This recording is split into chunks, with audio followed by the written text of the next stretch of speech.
सकता हूँ।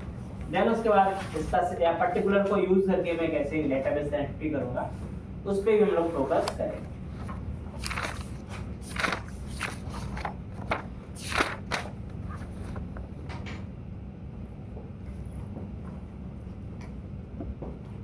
ठीक है, तो सबसे पहले देखो डेटाबेस कनेक्टिविटी अगर आपको करनी है यहाँ पे एमवीसी के अंदर, तो बेसिकली हमारे पास कई ऑप्शन हैं वैसे तो, ठीक है, बट प्राइमरी यहाँ पे 3 ऑप्शन आपको दिखेंगे। ठीक है, डेटाबेस कनेक्टिविटी के लिए 3 ऑप्शन आपको मिलेंगे, 3 विकल्प मिलेंगे, जिसमें आपके पास नंबर वन पे आपके पास आता है एंटिटी फ्रेमवर्क।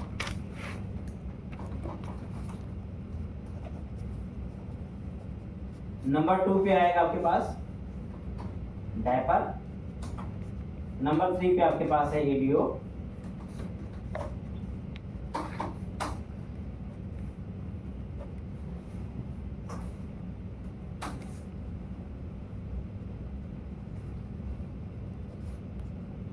तीनों ही क्या है आपके पास फ्रेमवर्क है, कह लो लाइब्रेरी कह लो, ठीक है, या एक कह लो विकल्प है जिससे हम डेटाबेस कनेक्टिविटी कर सकते हैं। तो ये डेटाबेस कनेक्टिविटी के लिए यूज करते हैं। हाँ, डेटाबेस कनेक्टिविटी यूज करते हैं। इनका फायदा ये है कि आप इनसे डेटाबेस कनेक्ट कर सकते हैं और उससे डेटा को आप रिट्रीव कर सकते हैं। ठीक है, अब प्रोजेक्ट टू प्रोजेक्ट वेरी करता है, किसी प्रोजेक्ट में एंटिटी फ्रेमवर्क यूज हो रहा है, किसी में डायपर यूज हो रहा है और किसी में एडीओ.नेट यूज हो रहा है।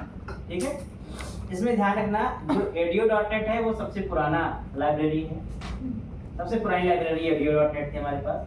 ठीक है, और डायपर और एंटिटी फ्रेमवर्क ये दोनों ही नए फ्रेमवर्क हैं, ये दोनों ही लेटेस्ट फ्रेमवर्क हैं जिनका आप इस्तेमाल कर सकते हैं डेटाबेस कनेक्टिविटी। ध्यान रहे एडीओ.नेट क्योंकि पुराना है उसमें जो काम करने का तरीका है वो भी पुराना है। ठीक है, अब पुराना टेक्निक है तो उसमें प्रॉब्लम क्या है कि इसमें आपको कोड ज्यादा लिखना पड़ता है, यानी कि एडीओ.नेट में ना ऑटोमेशन नहीं है, वो ऑटोमेटिक चीजों को हैंडल कर लेगा, उसमें आपको एक चीजें मेंशन करनी पड़ती है, लिखनी पड़ती है। तो एडीओ.नेट अगर आप यूज करते हो तो आपका कोड थोड़ा सा लेंदी आएगा, नो डाउट कोड अच्छा होता है बट कोड लेंदी होता है। ठीक है, वहीं पर अगर मैं एंटिटी फ्रेमवर्क या डायपर यूज करना चाहता हूं तो इस पे क्या है, इसमें हमारे पास कोड ज्यादा लेंदी नहीं होता है।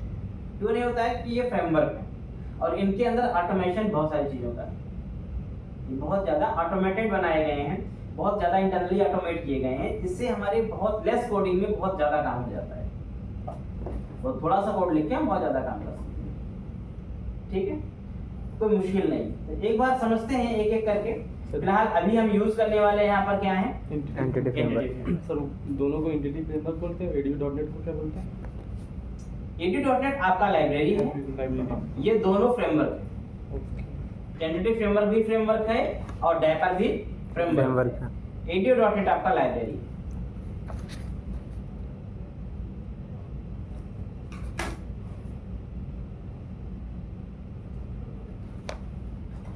अब जरा सा एक बार समझते हैं डेफिनेशन वाइज एंटिटी फ्रेमवर्क। अगर आपको यहाँ पर एंटिटी फ्रेमवर्क समझने के मिले तो देखो एंटिटी फ्रेमवर्क का क्या समझोगे आप, इसकी डेफिनेशन समझना।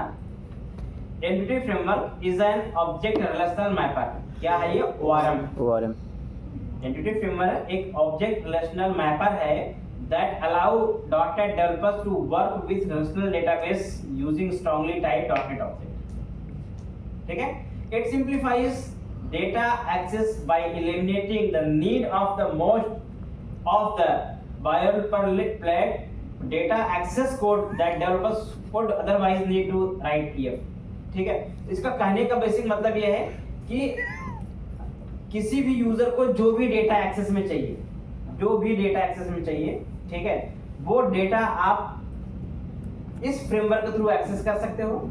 ठीक है, आपको रिक्वायरमेंट जिसकी है, जिस चीज की है, वो आपको एक ORM बना के दे देता है। उस ORM के थ्रू अपना डेटा आप जो रिक्वायरमेंट आपकी है वो रिक्वायरमेंट आप एक्सेस कर सकते हो। ठीक है, ORM क्या होता है? ORM को बोलते हैं entity framework map data object in your application to table in your database. इस लाइन को पढ़ना।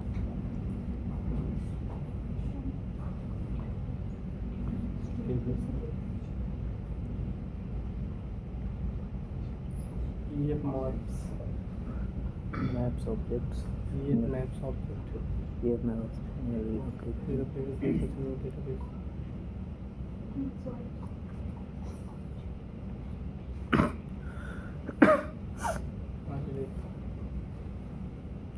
क्या कह रहा है ये? क्या समझना है इसे? EF maps. Entity framework maps. EF maps. Sir ये ऑब्जेक्ट को डेटाबेस के टेबल से जोड़ता है। EF maps. Read through. हाँ मैप्स करता है एप्लीकेशन। ऑब्जेक्ट मतलब यहाँ पर क्या है? क्लास का property objects are very dynamic properties में हमारे यहाँ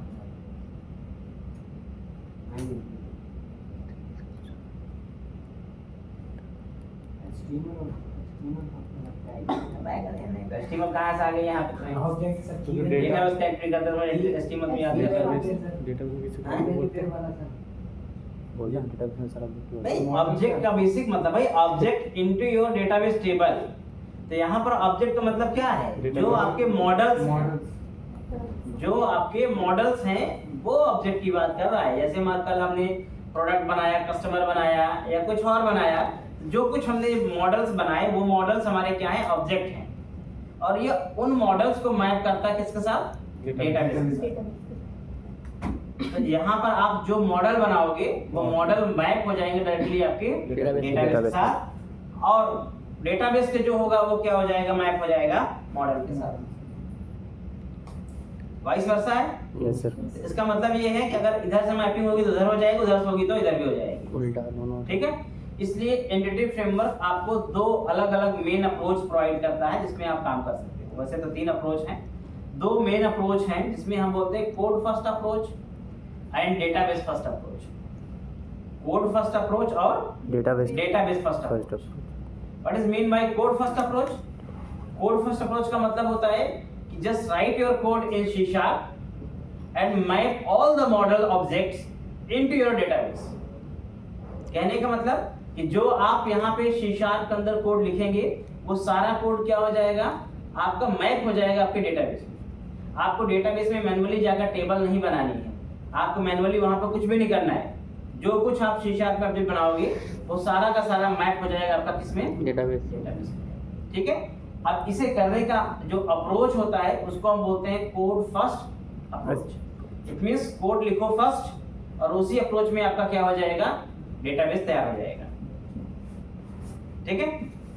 इस अप्रोच को करने के लिए आपको एक प्रोसेस स्टेप परफॉर्म करना होता है, that is called the migration, Yes sir. Database migration. ठीक है। तो कभी भी आप मॉडल बनाते हैं और आपको उसे डेटाबेस में मैप करना है तो you need to be migrate your code. Code आपको अपना कोड क्या करना पड़ेगा? माइग्रेट। माइग्रेट करना पड़ेगा। ठीक है। सेकंड कॉन्सेप्ट होता है database first approach. Database first approach में क्या होता है? सपोज करो your database is already ready, पहले से आपका डेटाबेस बना हुआ है। अब उस डेटाबेस को यूज करके आपको क्या करना है? एप्लीकेशन बनानी है, यानी कि मॉडल बनाने हैं।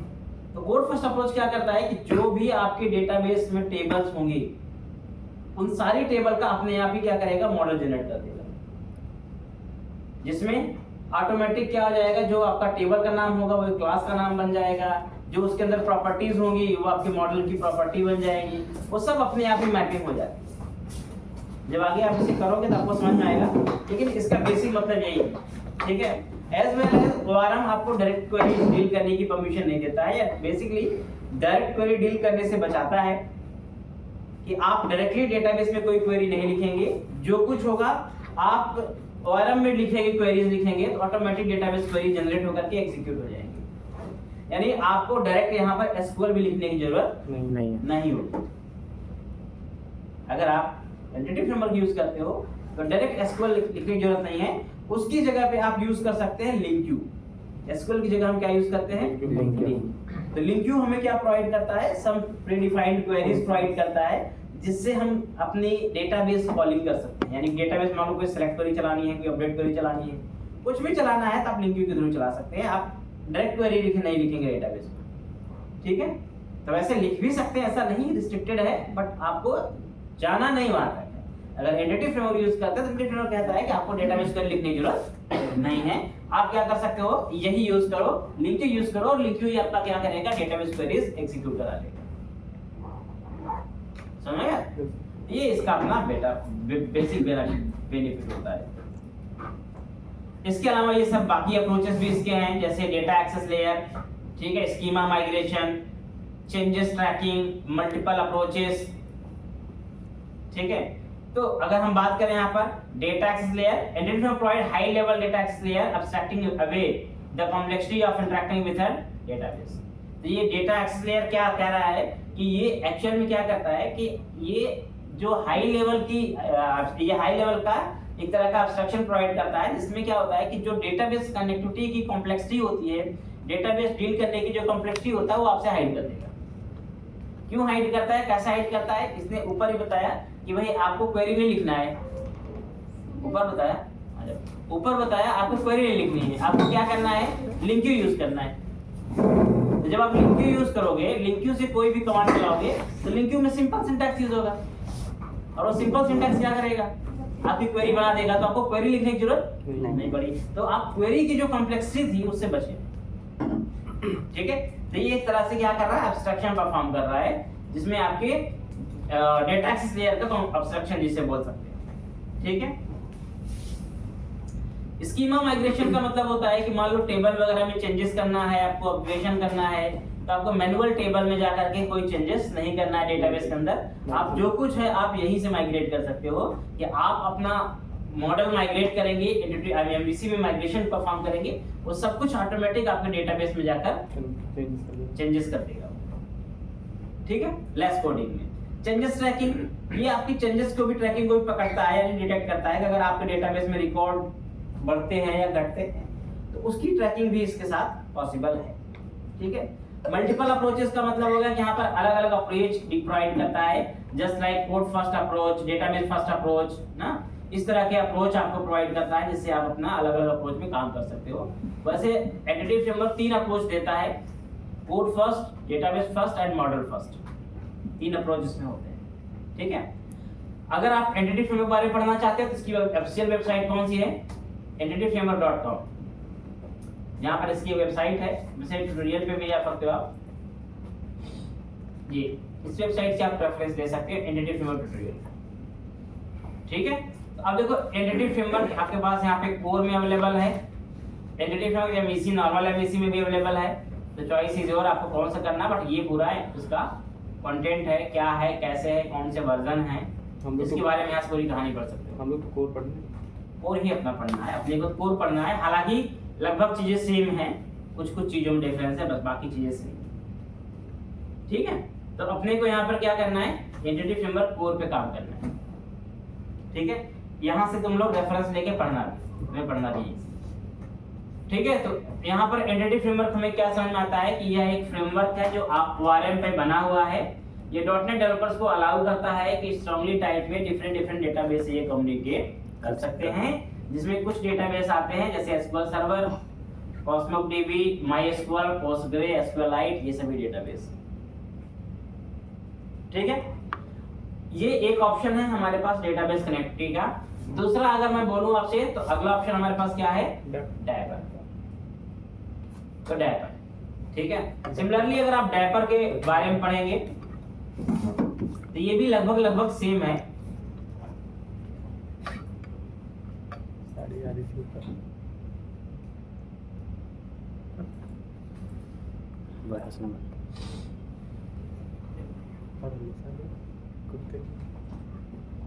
डैपर क्या बोलता है, dapper is a open source object relational mapping ORM library for .NET and .NET Core application, ठीक है। ये भी क्या है, ऑब्जेक्ट रिलेशनल मैपिंग ORM ये भी है, तो एंटिटी फ्रेमवर्क भी ORM है और डैपर भी ORM, दोनों में ORM है, और दोनों के फीचर लगभग सेम है, बट इन दोनों का कनेक्टिविटी का तरीका, डेटाबेस को डील करने का तरीका थोड़ा सा अलग है, बाकी तो सेम ही है, ठीक है। बाकी सेम है कि जैसे आप एंटिटी फ्रेमवर्क डील करोगे आप बस ये भी कर सकते हो, ये भी क्या कर रहा है, library that allow developers to quickly and easily access data from your database without the need to write tedious code. I mean बहुत सारा कॉम्प्लेक्स कोड लिखने की बजाय बहुत आसान तरीके से डेटाबेस से कम्युनिकेट कर सकते हैं। बहुत आसान तरीका देता है, ठीक है। Therefore, allow you to execute raw SQL queries, map the results to the object, and execute store procedure. Among the other things, it is available as NuGet package. जब आपको चाहिए होगा तो इसे NuGet से क्या करना पड़ेगा? NuGet से सभी इंस्टॉल करने पड़ते हैं, आप इसे इंस्टॉल करके इस्तेमाल कर सकते हैं, ठीक है। तो एक ऑप्शन हमारे पास ये है, यानी कि एक डायपर हो गया, दूसरा हमारे पास एंटिटी फ्रेमवर्क, और तीसरा हमारे पास क्या है? ADO.NET। ठीक है। अभी मोटे मोटा तुम लोग थ्योरी समझ लो कि दोनों तीनों चीजें हैं क्या, ठीक है। बाकी जब यूज करते रहेंगे तो देखते रहेंगे। इसके बाद अगर हम बात करें यहाँ पर ADO.NET, what about the ADO.NET? ADO.NET क्या होता है? तो यहाँ पर समझो, ADO.NET stand for active data object, ठीक है। इसको बोलते हैं ActiveX डेटा ऑब्जेक्ट। ADO.NEट is set of .NET libraries for ADO, ठीक है। ADO.NET is a collection of managed library used, देखो यहाँ फ्रेमवर्क वर्ड नहीं आएगा, यहाँ केवल लाइब्रेरी वर्ड आएगा कि ADO.NEट क्या है? लाइब्रेरी ही, ठीक है। Libraries used by .NET application for data source communication using a driver और provider. Enterprise application handle a large amount of data. This data is primarily stored in relational database such as Oracle, SQL Server, and Access, and so on. These database structure query language for database को use करने के लिए, इन्हें access करने के लिए SQL का इस्तेमाल करते हैं। To access enterprise data from .NET application and interface, we need interface act as a bridge between RDBMS and .NET application. ADO.NET is such as an interface created for connect .NET application to RDBMS system. क्या कह रहा है ये कह रहा है कि .NET application और डेटाबेस के बीच जब हमें डेटा कम्युनिकेशन करना पड़ता है तो कोई ब्रिज कनेक्शन क्रिएट करना पड़ता है, ठीक है। तो ADO.NET हमारा क्या करता है? ब्रिज कनेक्शन क्रिएट कर देता है, जिससे हमारा डेटाबेस कनेक्ट हो जाता है, एक इंटरफेस बन जाता है, जिसकी मदद से हम डेटाबेस से डेटा रिट्रीव कर सकते हैं, कम्युनिकेट कर सकते हैं, ठीक। तो बस ADO.NET का अपना फंडामेंटल यही है और कुछ ज्यादा नहीं है। यहाँ पर इसके दो आर्किटेक्चर होते हैं जब इस पे काम करते हैं, एक होता है कनेक्टेड आर्किटेक्चर, एक होता है disconnected architecture. Connected architecture and disconnected, दोनों का मतलब क्या है? जब कनेक्ट करते हैं तो कनेक्शन के लिए इसमें, जैसे इसमें एंटिटी फ्रेमवर्क डायपर में आपने बताया कि दोनों एक सेम टाइम पे कनेक्शन कर लेते हैं, डिस्कनेक्टेड भी कर लेते हैं। इसमें कनेक्टेड के अलग आर्किटेक्चर के लिए अलग कोड लिखेंगे या डिस्कनेक्ट के लिए अलग लिखेंगे? चेंजेस क्या अलग कैसे है? कनेक्टेड और डिस्कनेक्टेड अलग कैसे? डेटा को कनेक्टेड करेंगे तो डायरेक्ट SQL क्वेरी को कनेक्ट डेटा एक्सेस करना नहीं, बहुत सिंपल बात समझो तुम लोग, कैसे डिस्कनेक्टेड मोड और कैसे कनेक्टेड मोड क्या कहता है। देखो कनेक्टेड मोड क्या कहता है कि जब भी आप डेटाबेस से कोई भी कम्युनिकेशन करेंगे, कनेक्टेड मोड एप्लीकेशन, तो आपके डेटाबेस का जो सर्वर कनेक्शन है दैट ऑलवेज बी कनेक्टेड। अगर कनेक्शन एक्टिव नहीं है तो आपका डेटा कम्युनिकेशन नहीं होगा। नहीं। जैसे मान लो मैं क्या कर रहा हूँ, मैं एक इन्वेंट्री परफॉर्म कर रहा हूँ, ठीक है। मेरे पास प्रोडक्ट की लिस्ट आई और मैं इन्वेंट्री कर रहा हूँ, और इन्वेंट्री में एक नई इन्वेंट्री ऐड करता हूँ, ग्रिड में आ जाता है, फिर सेव करता हूँ, सेव हो गया, ठीक है। फिर मैं नया ऐड किया, सेव किया, ग्रिड में आ गया। तो देखो कनेक्टेड मोड क्या कहता है कि अगर मैं जितनी इन्वेंट्री सेव करूं, हर इन्वेंट्री सेव करते समय मेरा डेटाबेस कनेक्शन एक्टिव होना चाहिए। अगर मेरा डेटाबेस कनेक्शन एक्टिव है हर इन्वेंट्री सेव करते समय, तभी मेरा डेटाबेस में डेटा सेव होगा, अदरवाइज सेव नहीं होगा। अब होता क्या है रियल टाइम में कि मान लो बहुत सारे टाइम क्या होता है, हमारे इंटरनेट अवेलेबल होता है, बहुत सारा टाइम इंटरनेट अवेलेबल नहीं होता। तो एक्चुअल में कनेक्टेड मोड में अगर आपका इंटरनेट सर्विस नहीं अवेलेबल है या आपका सर्वर का कनेक्शन एक्टिव नहीं है, ठीक है, तो आप कभी भी काम नहीं कर पाओगे। वहीं पर डिस्कनेक्टेड मोड क्या कहता है?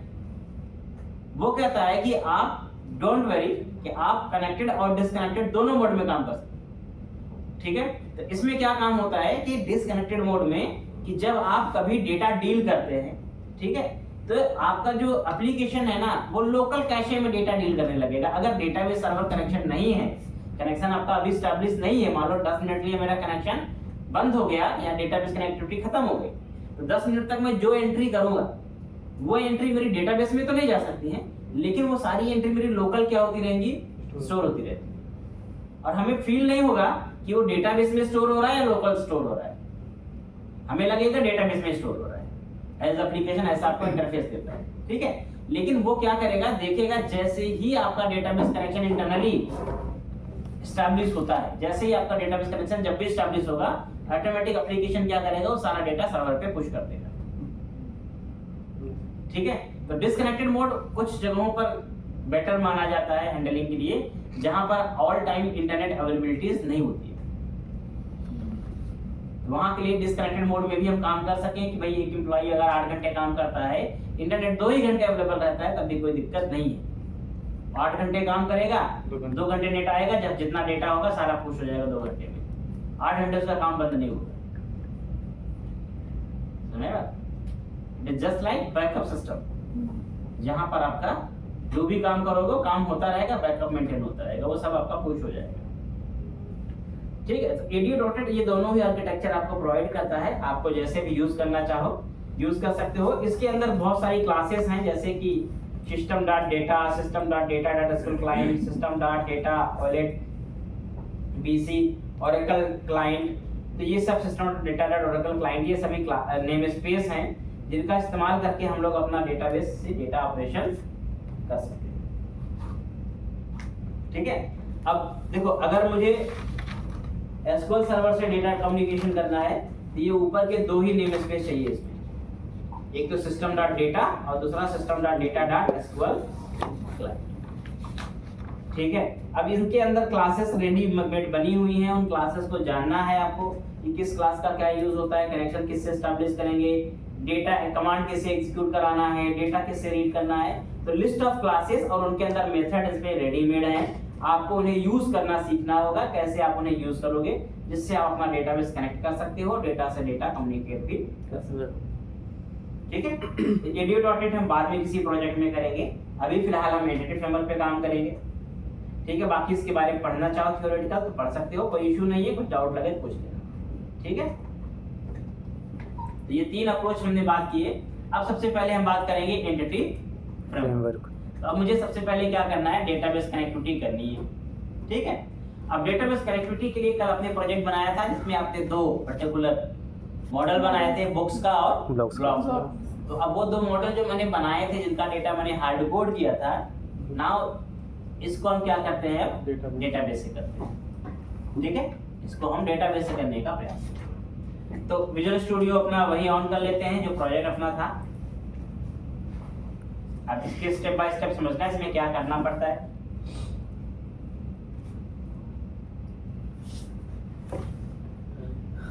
देखो, सबसे इंपॉर्टेंट चीज क्या है यहाँ पे, सारे पेजेस में बंद कर देता हूँ ये बात को, ठीक है। सबसे इंपॉर्टेंट चीज यहाँ पर है कि अगर आपको यहाँ पर ADU.NET एंटिटी फ्रेमवर्क यूज करना है तो सबसे पहले आपको एंटिटी फ्रेमवर्क इंस्टॉल करना पड़ेगा, क्योंकि यहाँ पर पहले से इंस्टॉल नहीं आता है। भाई माइक्रोसॉफ्ट को क्या पता कि आप ADU यूज करोगे, डेपर यूज करोगे, एंटिटी यूज करोगे, तो पहले से कैसे दे सकता है। इसलिए वो कहता है आपको जो जरूरत हो अपने से इंस्टॉल कर, ठीक है। तो पहले एंटिटी फ्रेमवर्क इंस्टॉल करते हैं, राइट क्लिक किया, न्यूगेट पैकेज पे गए, 3 पैकेज इंस्टॉल करने, यहाँ पर ध्यान रखना, ठीक है। 3 पैकेज हो गए। आप ब्राउज पे जाओगे, यहाँ पर सर्च डाल करना है आपको एंटिटी फ्रेमवर्क कोड। क्या सर्च करोगे, एंटिटी फ्रेमवर्क कोड।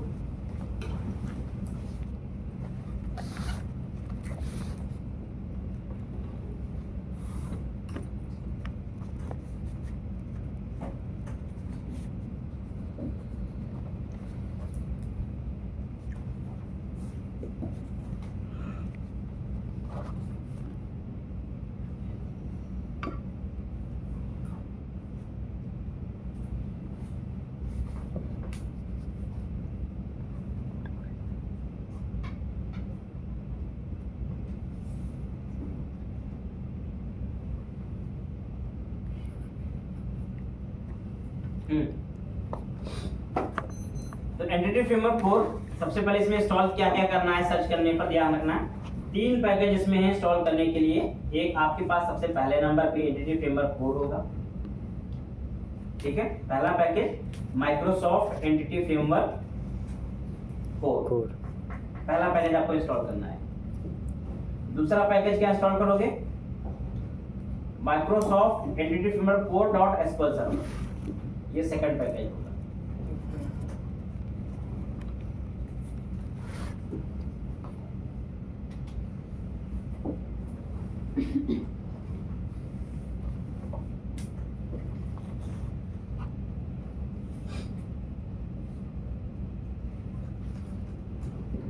दूसरा कौन सा?